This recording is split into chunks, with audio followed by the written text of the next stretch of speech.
What's up, guys? Welcome to a new episode of the Young Guns podcast. We're going to be talking about someone that's taking the NHL by storm, and that is Mr.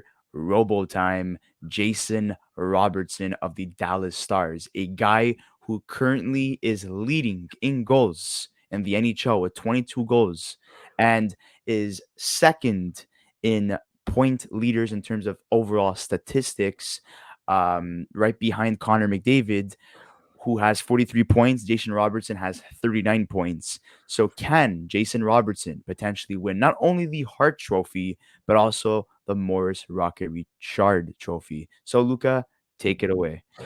Yeah, well, I think what's interesting about Jason Robertson is, last year he kind of took the league by storm. And I think even 2 years ago when he came into the NHL in 2020, 2021, he had 45 points in 51 games. And there was a lot of talk about, Jason Robertson and how good he was, right? They drafted him in the second round, 39th overall in 2017. There wasn't really a lot of talk about this guy being a superstar in the NHL, but, gets 45 points in his first official season in the NHL in 51 games.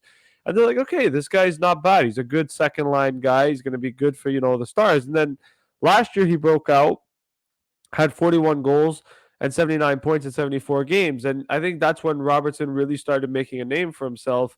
And then he signs that contract extension for 7.75 million for the next 4 years, which is kind of like a bridge slash prove it contract for Robertson. And let's just say he's really proven everybody wrong this season. I think that a lot of people probably thought that Jason Robertson last season was a little bit overhyped. That at 79 points, like, okay, we don't know what his ceiling is yet. Yes, he hit 79 points, but how good is he? How good is this player? Is he going to be better than 79 points? And I think this season he's shown so far that he's one of the best players in the league, and that Dallas really have themselves a really good thing going for them with Jason Robertson. They signed Rupe Hintz as well, um, you know, a couple of days ago as well. So they have a really good thing going, and I think they're super happy with Robertson. And I think it goes to show you that sometimes there are sleeper picks that end up getting drafted in the second and third round. And Robertson is proving that, Yeah, every day. he got drafted 5 years ago in Yeah, 2017, second round, eighth overall, 39th overall pick. yeah, Uh, you could say that, yeah, he was, a first round pick player that just like fell a little bit down in terms of positioning in the draft because, 39th, it's fairly close to the end of the first round, which at the time, there was 31 teams or 30 teams. I don't remember if how many teams were at the point, but I mean, anyways, there was technically, 31 teams. okay, 31 teams. So technically, Robertson is a first round pick player that just fell a little bit down and was drafted in the second round. Luckily for the Dallas Stars, they got a gem, left winger, 6'3", only 23 years old. Um, Last season played 74 games, 41 goals, almost hit that 50 goal plateau, uh, 38 assists, 79 points total. The season before that in 51 games, 17 goals, 28 assists, 45 points. So he's been trending upwards right now, okay? And right now he has a little bit over half of what he had last season in terms of goals. Yeah. So I'm fully expecting this kid to score 50 goals this year in 24 games, 22 goals, 17 assists, and 39 points total. He's currently on a 7-game point streak, and he got a hat trick last night. And if you saw how he reacted, it was so cold, and like everything around him just didn't exist. He was just like, okay, I scored 3 goals. It's not a big deal. Let me just continue with this game. And he absolutely has been kicking ass, and that calm and cool and collective character will eventually get him the captaincy, for the Dallas Stars once Jamie Benn is no longer there. Yeah, and I think what's interesting too about Robertson is, like, what I like about his story is that he really was that guy that went under the radar. And what's interesting about him too is that if you go look at Dallas's 2017 draft, and I'm actually looking at it right now because it's actually really ridiculous. They drafted Miro Heiskanen third overall in 2017. Then with the 26th overall pick, they drafted Jake Ottinger, and then with the 39th overall pick, they drafted Jason Robertson. And I think what's interesting about that is that Dallas really found their core in one draft, right? They went with Heiskanen, they went with Mm. Ottinger, they went with Robertson, and all three guys are probably Dallas's three best players right now. And what's interesting about that is Jason Robertson was the lowest drafted player out of the three, which makes it even more incredible because if you go look at the 2017 draft, who was drafted 2017 first and second overall? Nico Heischer and Nolan Patrick. And then Cody Glass went sixth overall. Leash Anderson went seventh overall. Casey Middlestat went eighth. And Michael Rasmussen went ninth, and Owen Tippett 10th. Robertson's better than every single one of these guys, right? And so what's interesting is that there's a lot of guys in this draft that went higher than they were supposed to, and Robertson was an absolute steal at 39. But what's interesting as well is Robertson signed a $7.7 million contract with Dallas this year for 4 years. That contract right now looks like an absolute steal. It looks like an absolute steal of a contract just simply for the fact that he's the second best player in the NHL right now in terms of points.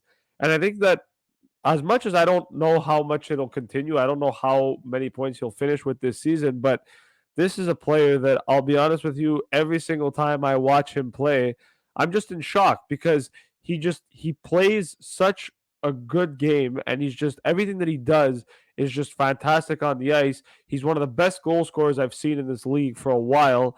And I think that he's a guy that will at some point in his career, if it's not this season, will hit 50 goals. He's really good at that. He's really good at putting the puck in the net. But not only that, he just does everything right on the ice. It's Yeah. very rare that you see a player of his caliber, do everything well on the ice. And, I think that he needs to have more respect on his name because as much as, Dallas gets talked about with Ottinger and Heiskanen and, they have Pavelski as well over there. I think Jason Robertson kind of fell under the radar. And I know that people talked about him last year, but, he did lose the Calder to Kirill Kaprizov, and there was a lot of talk about him. I think you can put him in the same conversation as Kirill Kaprizov. And I know people might call me crazy about that, but I think he is just as good if not better than Kirill Kaprizov, just based on everything that he's done. And so, It's because he doesn't have that, like, flashy, like, character like other, yeah, young superstars have. He reminds me, like, Nick Suzuki, right? yeah, And they're 2 guys who, there was promise surrounding them, but not, like, too much hype, and they're becoming, superstars on their respective teams, and Nick Suzuki is currently captain of the Montreal Canadiens. Jason Robertson will eventually be the captain of the Dallas Stars, in my opinion. It's not a yeah, fluke that the kid has 164 points in 152 games, 80 goals, and 84 assists. Like, yeah. that's not a fluke No, it's not a fluke. whatsoever. And I always critiqued Peter DeBoer as a coach, saying that he was always handed a good team. He was there during, San Jose's, prime time, essentially, when they stopped, Patrick Marleau and Pavelski and Joe Thornton and uh, Burns. And, I was like, oh, okay, the team's making him look good. Then, you know, with Vegas, given all those, like, pieces like Flurry, Eichel, Carlson, Marshall, so, all these guys. I'm like, again, he has this team, but going with the Dallas Stars, I mean, obviously there's New Jersey too, but I mean, they were like kind of like, good and bad at the same time, whatever. They were like average.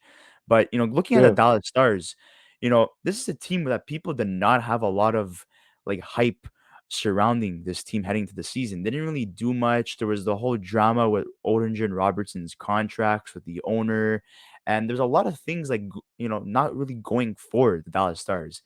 Now, fast forward into possibly like the halfway point of the NHL season, Dallas is currently leading in points in the Central Division over Winnipeg, which is another surprise, in Colorado, who's, third. Obviously, that could always change, but obviously, Peter DeBoer bringing back, Jamie Benn into a prime leader of this team in terms of, also his points, right? So, and also yeah, bringing back guys like Tyler Seguin back into form as well. Um, a lot of guys that were underachieving for multiple years are finally back where they're supposed to be, or at least close to where they're supposed to be. And just seeing Jason Robertson elevate his game under Peter DeBoer is a nice touch as well. And I do believe that, moving forward, that the Dallas Stars do have a good core in place. They have oh, Robertson, Hintz, 100%. Heiskanen, and Oettinger to build around. So even when Ben and Seguin and Pavelski are gone, they're still gonna have core pieces. They lost Radulov, but that was really not a Yeah. big loss because of his regression. But just looking at the whole Dallas core and seeing Robertson at the helm of it all, I do believe that he will either win the Hart or the Rocket. I'm not gonna say he's gonna win both, but he will definitely win one or the other. And if Yeah. I have to choose one, because he's going up against guys like McDavid and Pasternak, I strongly believe he will win the. I'll go with the Rocket Trophy. Yeah, I don't really want to say what trophies he may or may not win just because I think it really is based on how the rest of the season goes. But 39 points in 24 games is absolutely ridiculous. He's almost at 2 points a game. He's almost at, yeah, a 2 point a game player, which is absolutely nuts. But I think that ultimately having not Radulov, having Robertson, Ottinger, Heiskanen, Wyatt Johnston as well as another one, Rupe Hintz. Dallas has a really Yeah, good future going for them, and I think that being able to have a player of this caliber and Jason Robertson, I think, is going to help them in the future. And watch out for Dallas. We talk about the Bruins and New Jersey as being cup contenders, but Dallas is up there, man. Dallas is really up there, and they're a team that is really exciting to watch. And I think that if you're any team in the National Hockey League, you'd be afraid to play the Dallas Stars right now because of yeah, how good they are and how good Jason Robertson has been. Because as much as we talk about the McDavids and the Dreisaitl's, there's a lot of players that go under the radar, and I think Jason Robertson was one of them. And so I think that's it. But I don't really have much else to really say about that. I think neither he's do been I. very But impressive. yeah, And you that's know, it. like very impressive, very under the radar. Finally making a name for himself. Finally gaining the recognition that he deserves, essentially. And we're very happy for Dallas's early success so far in this season, and especially Robertson's success moving forward. So good luck to the Dallas Stars, their fan base, and Jason Robertson in terms of winning individual awards, but ultimately the main goal is to win the Stanley Cup at the end of the day. So, guys, we'd like to hear your thoughts in the comment section below. Dallas Star fans, what are your thoughts on the Dallas Stars and, in particular, Jason Robertson moving forward? And don't forget to like this video if you haven't already. Subscribe to our channel, and we'll see you on the next episode of the Young Guns podcast.